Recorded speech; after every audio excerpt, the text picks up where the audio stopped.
제 9일차입니다. 오늘 말씀 레위기 10장 1절에서 11절까지입니다. 레위기 9장이 어떤 그런 내용이 나와 있나요? 레위기 9장에는 아론이 위임식을 마치고 본인을 위해서 백성을 위해서 제사를 한 후에 백성들을 위해서 축복기도 하는 그런 그 내용이 기록되어져 있습니다. 아론이 축복기도 할 때 하늘로부터 하나님의 영광이 나타났습니다. 아마 구름과 빛으로 모든 사람들이 하나님의 임재와 영광을 체험을 했을 것입니다. 자, 그러고 나서 오늘 10장으로 이어지는 것입니다. 하나님의 영광이 나타나고 사람들은 다 하나님의 그런 임재를 경험하고 또 하늘에서부터 불이 내려와 가지고 아예 그 제단에 있는 불을 하늘의 불로서 하나님이 태우시면서 하나님의 그런 능력과 영광을 나타내신 것입니다. 모든 그런 백성들이 두려워하는 그런 그 마음을 가졌고 아론의 기도와 아론의 그런 직임에 대해서 사모하고 멋지다는 그런 생각을 갖게 되었지요. 자, 그런데 오늘 말씀에서는 놀라운 그런 그 내용이 기록되어 있습니다. 오늘 아론의 아들 가운데 나답과 아비후라는 그런 아들이 있었습니다. 이 나답과 아비후가 그 성소 안에는 향로가 있는데 그 향로를 항상 피우게 되어 있습니다. 근데 그 향로에 다른 향로를 가져와서 향로를 피운 것입니다. 원래 출애굽기 24장에 보면 이 향로는 대제사장인 아론이 감당해라. 그러니까 다음에도 아론이 죽는다면 대제사장이 이 향로를 감당하면서 늘 관리하고 향불을 피워라. 그렇게 이야기를 했습니다. 하나님의 직접적인 그런 그 명령인데 분명히 나답과 아비후도 알았을 텐데 그 명령을 순종하지 않고 다른 향로를 가져온 것입니다. 어떤 일이 일어났을까요? 향로에서 불이 나와가지고 그래서 이 나답과 아비후가 갑자기 죽게 된 것입니다. 주님 앞에서 불이 나왔다 그렇게 표현하고 있는데 원어에는 주님의 얼굴 앞에서 주님의 얼굴로부터 불이 나왔다 그렇게 이야기하는 것입니다. 주님으로부터 불이 나와서 이 다른 향로를 갖고 왔던 그런 나답과 아비후가 죽게 된 거예요. 왜 이렇게 무서운 일이 일어났을까요? 여러분, 향로는 원래 기도를 뜻합니다. 요한계시록에 보면 이 향은 항상 성도들의 기도라 그렇게 표현되어 있거든요. 그러니까 하나님께서 이 성막을 지어주시고 성소를 지어주실 때 너희들이 향을 피워라 이렇게 말씀하셨는데 이 향을 늘 꺼지지 않게 쭉 피워야 된다 이렇게 말씀하셨습니다. 그 향이 올라갈 때 하나님이 우리의 기도를 받으신다는 것을 오감으로 느낄 수 있도록 그렇게 조치해 주신 거예요. 그런데 다른 향로를 갖고 왔다는 것은 무엇입니까? 하나님이 말씀하신 거룩한 그런 방법으로 기도하는 것이 아니라 자기 마음대로 기도하는 것이지요.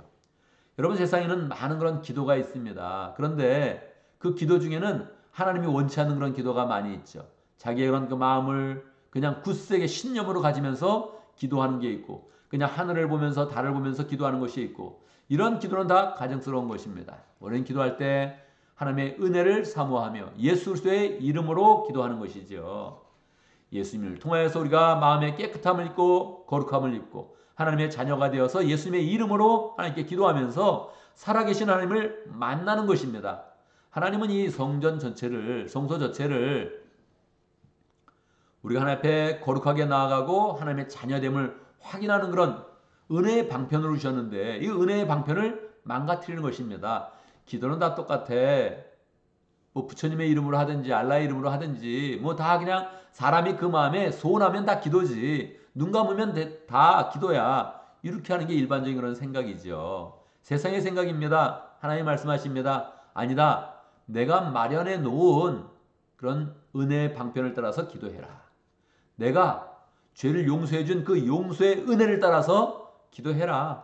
내가 하나님의 자녀로 만드는 방법이 있는데 다 그 방법을 따라서 믿음을 고백하고 거룩하게 되어서 나에게 기도해라.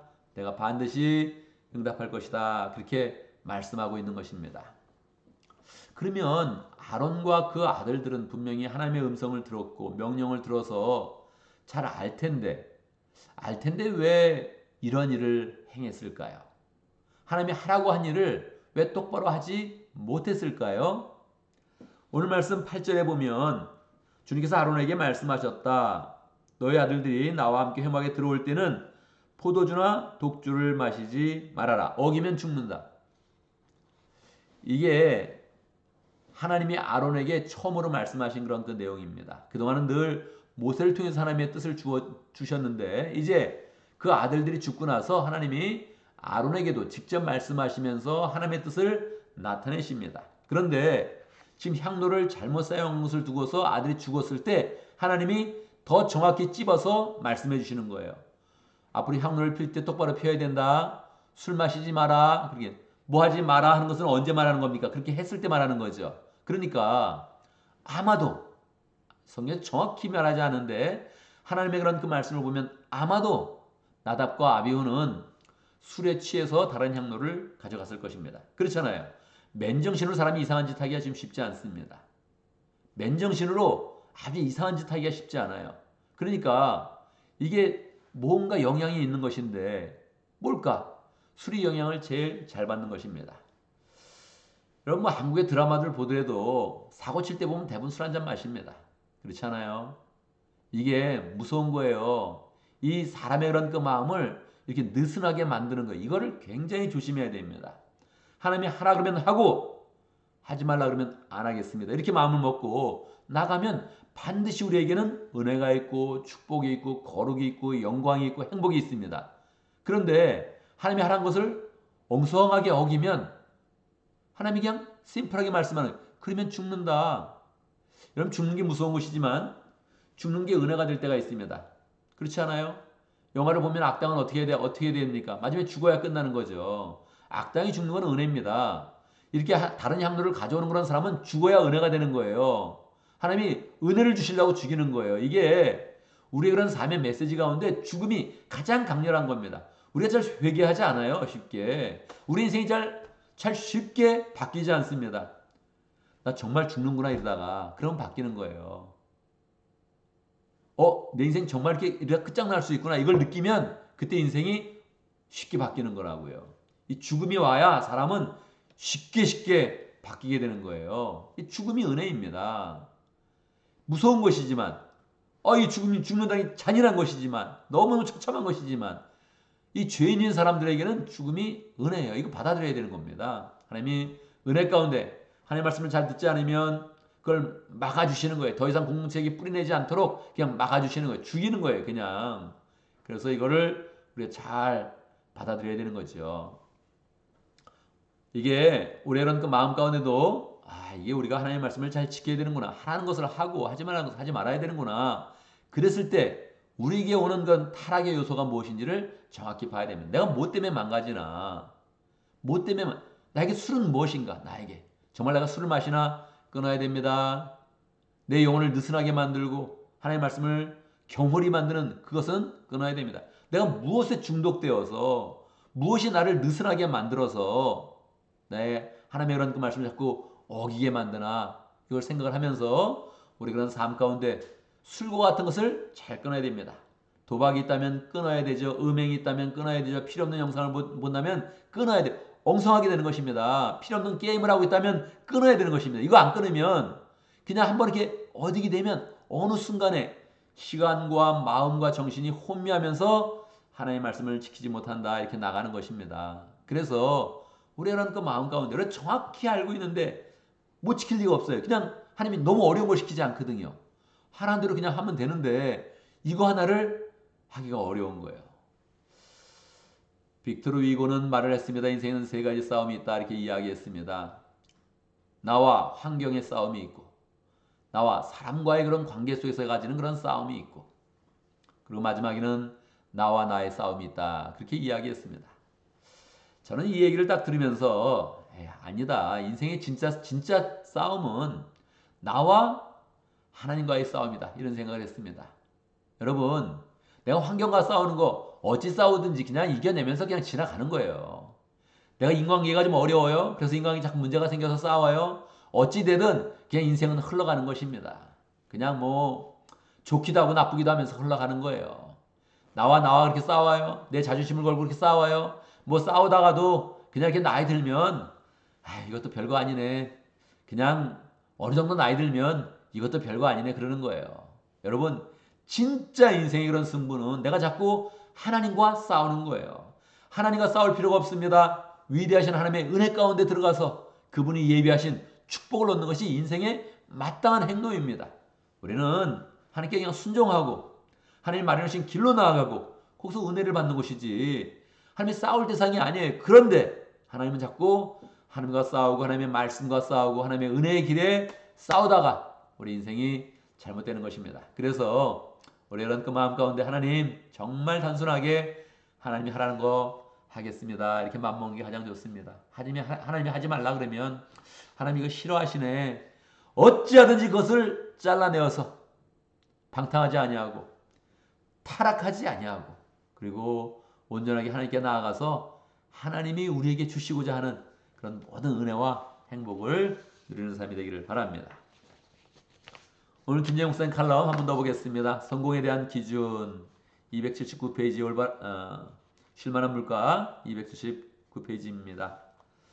사람은 다 성공하고자 하는 그런 그 마음이 있습니다. 이 성공하고자 하는 그 마음이 이상한 것은 아니죠. 우리 인생은 성공하는 그런 삶이 돼야지 우리가 실패하는 그런 삶을 살겠다 이렇게 마음먹을 수는 없잖아요. 그죠? 근데 중요한 것은 무엇이냐? 우리는 성공하는 그런 삶을 살 것인데 성공하는 그런 기준을 온전히 가져야 된다는 거죠. 성공의 기준이 무엇입니까? 저 사람 성공했어 했을 때 무엇을 보고 우리는 이야기를 합니까? 보통은 결과를 보고 얘기하는 거죠. 또 우리의 눈에 보이는 것을 두고서 이야기를 하는 것이죠. 그러니까 이러한 생각과 이러한 그런 개념이 우리가 목회를 할 때도 목양을 할 때도 교회 안에서도 그대로 적용된다는 거예요. 그래서 그냥 이렇게 눈에 보이는 대로 저기에 건물이 큰 것 같아. 저기 사람이 좀 많은 것 같아. 뭐 유력한 사람이 있는 것 같아. 많은 사람이 따르는 것 같아. 그러면 성공했다 이런 마음을 갖게 되는 거죠. 그건 뭐 자연스러운 그런 현상입니다. 그게 뭐 이상하지 않아요. 우리의 그런 그 마음 가운데는 그런 마음이 드는 거죠. 제가 목회를 하면서 저는 뭐 이렇게 남을 부러워하지 않는 성격이에요. 성격 자체가 성격이 그렇다는 거예요. 이렇게 뭐 어떤 일이 있어도 남을 잘 부러워하진 않아요. 그런데 제가 몇 번 부러워한 적이 있어요. 목회하면서. 뭐 대부분 친구를 만나면 자연스럽게 비교를 하니까 친구 목사님들을 보면서 자연스럽게 그냥 이렇게 비교를 하면서 부럽네 그런 생각이 드는 적이 몇 번이 있어요. 한 뭐 세네 번 되는 것 같아요. 예. 그 정도 이렇게 마음속에 이렇게 보면 몇 번에 대해서 야 부럽네. 야 굉장하다. 그렇게 하면서 부러워한 적이 있어요. 뭐 이렇게 대부분 부러워하면 뭐 말도 합니다. 저는 뭐 속으로 너무 부럽다 막 그러지 않고 굉장하다 말도 하고 막 그렇게 합니다. 뭐 친하면 친할수록 더 쉽게 이야기하죠. 예. 친한 친구 우리 박 목사님이 포항에 있을 때도 와, 너 이렇게 목회를 하냐? 정말 부럽다. 와, 굉장하네. 그런 적이 있었어요. 왜냐하면 내 생각보다 교회당이 너무너무 이뻤거든요. 와, 이 정도였어. 이야, 이게 굉장하네. 뭐 그렇게 이야기한 적이 있어요. 뭐 다른 분도 그렇죠. 애리조나에 갔을 때, 애리조나 템피 장로교회 갔을 때, 또 조지아의 영광 장로교회 갔을 때, 뭐 다 비슷한 또래의 그런 목사님들이니까, 와, 야, 이 교가 이렇게 돼 있는 줄 알았지만 이 정도였어? 그러면서 이제 부러워한 적이 좀 있었어요. 뭐 말도 했습니다. 와, 굉장하네요. 말도 했어요. 근데 몇 년이 지나서 뭐 10년 단위죠. 10년, 20년 이렇게 지나면서 보니까 그분들이 거기서 목회를 못했어요. 내가 부러워한 사람들은 다, 내가 부러워한 분들은 다 그냥 거기서 그 자리에서 목회를 못했어요. 이게 하나님이 나한테 이렇게 보여주신 거였어요. 인생 가운데 보여준 큰 사인이에요. 어설프게 부러워하지 말아라. 원래 내 성격이 부러워하는 성격도 아닌데 저 진짜 웬만하면 부러워하지 않거든요. 근데 그 마음 가운데 부러운 마음이 한번 생겼어요. 진짜로. 그리고 말도 했어요. 이야 정말 굉장하다. 너 여기서 설교하냐? 그러면서 그렇게 그냥 말도 했어요. 근데 거기서 이렇게 목회를 계속 못 하더라고요. 제가 그냥 놀랬어요. 왜냐면 난 부러워한 적이 별로 없으니까 인생 가운데. 재벌을 부러워한 적은 정말 없고요. 정치인을 부러워한 적도 없고 이 사람을 부러워한 적이 별로 없는데 몇 번 부러워하는 목회 가운데 부러워한 적이 있어요. 있는데 그때마다 하나님이 이렇게 보여준 거예요. 그 목회가 잘 안 돼요. 그 자리에서 잘 안 되는. 내가 부러워한 자리에서 목회를 못한 거예요. 다. 정말 깜짝 놀랐죠. 깜짝 놀랐죠. 그리고 그분들이 저한테 얘기하는 거예요. 아유, 저 목사님이 더 자기 한복해 하는 거예요. 그게 더 나은 거예요. 정말 이렇게 왜냐면 부러워했으니까 나 이 감각이 너무 정확히 그냥 기억이 나니까. 근데 그래서 이 김재영 목사님 이런 칼럼이 이게 마음에 정말 딱 들어오는 거죠.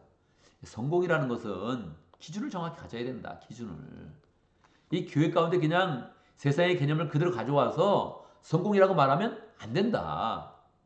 김재영 목사님은 성공을 어떻게 정의하고 있습니까?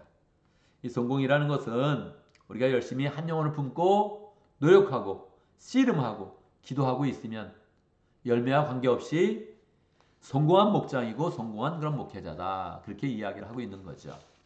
자, 그러면 어떻게 되는 거예요? 진짜 성공하고 그냥 성공하고 좀 다른 거죠. 눈에 보이는 큰 것과 외형적으로 큰 것과 하나님이 인정하시는 건 다른 거죠. 사람은 다 인정받고 살아야 되는데 가장 중요한 게 하나님의 인정을 받아야 된다는 거예요. 하나님 앞에 잘 인정받으면 그게 진짜 성공한 거라는 거죠. 그래서 올해는 그 마음 가운데 내가 하나님 앞에 인정받을 수 있겠나. 하나님이 이렇게 외형적인 걸 안 보시니까 늘 하나님 말씀하시잖아요. 내가 마음의 중심을 본다. 난 사람을 외모로 판단하지 않는다. 이렇게 말씀을 여러 번 하셨잖아요. 다윗을 고를 때도 말씀하셨고 그냥 너무 여러 번 말씀하셨거든요. 구약에 있는 그런 말씀이 신약에도 너무 여러 번 인용이 됐거든요. 그게. 그러니까 이 하나님이 사람을 보는 그런 그 방식인데 하나님 앞에서 인정을 받아야 되죠. 그러면 어떻게 됩니까? 눈에 보이는 결과를 만드는 것도 중요한데 그 시작부터 선한 그런 그 마음을 가지고 순전한 그런 그 목표를 가지고 한 영혼을 두고 자꾸 씨름하고 기도하고 그리고 노력하고 섬기고 애쓰고 있을 때 그때 부응한 거다 이렇게 이야기를 해주시는 거예요. 그래서 좋은 결과까지 오면 너무 감사하죠. 왜 그걸 우리가 뿌리칩니까? 너무너무 감사하죠. 그렇게까지 만드는 건 좋죠. 근데 외형으로 눈을 돌리지 말고 항상 이 마음의 본질을 가져서 우리의 그 마음 가운데 하나님 앞에 지금 인정받고 있느냐, 하나님이 보시기에 좋은 그런 마음을 갖고 있느냐, 계속 하나님 앞에서 씨름하며 열심히 살고 있느냐, 그걸 가지라는 거죠. 그러고 있으면 이미 성공한 거다. 하나님이 그렇게 인정해 주신다. 그렇게 이야기해 주고 있는 것이죠.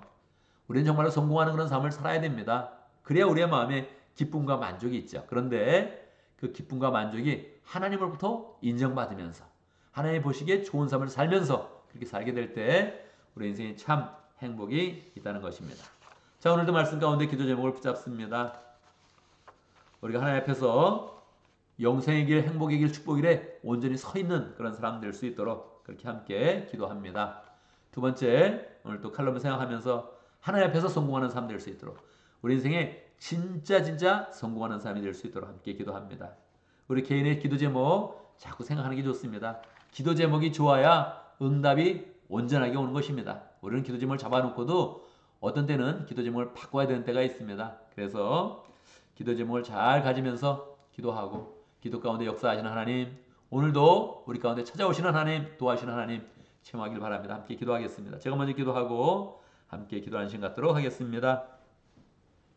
하나님 아버지, 주님께서는 우리에게 거룩한 길, 은혜의 길, 행복의 길, 그것을 온전히 말씀하시고 그대로 순종하면 행복할 것이다, 거룩해질 것이다 말씀하십니다. 하나님, 우리의 마음에 하나님께 잘 순종하는 그런 그 마음을 가지고 행복한 길, 은혜의 길, 그 길로 잘 나갈 수 있도록 인도하여 주시옵소서.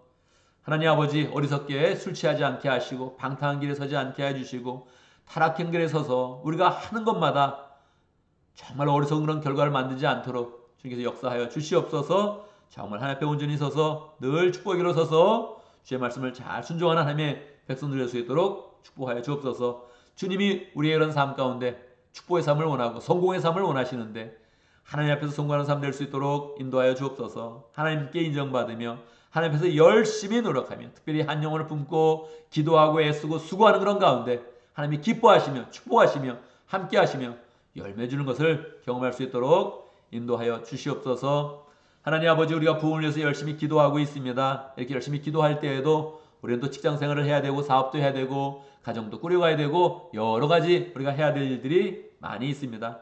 주님이 형통하게 하여 주시옵소서. 평강하게 하여 주시옵소서. 우리가 맘먹고 하는 일들은 다 주님의 지혜로 잘 되게 하여 주시고 시간도 아낄 수 있도록 인도하여 주시고 그 가운데서 마음의 여유를 가질 때마다 평강을 가질 때마다 애를 쓰며 주의를 잘 감당할 수 있도록 역사하여 주시옵소서. 이제 부흥회가 며칠 남지 않았습니다. 하나님, 우리의 마음이 더 잘 모아질 수 있도록 인도하시고 더 주님을 사모하는 그런 그 마음을 가질 수 있도록 역사하시고 부흥회 가까우기 전에 이미 우리의 그 마음 가운데 확신과 은혜와 그런 부흥회라는 그 마음을 가질 수 있도록 축복하여 주옵소서. 예수님의 이름으로 기도드리옵나이다. 아멘.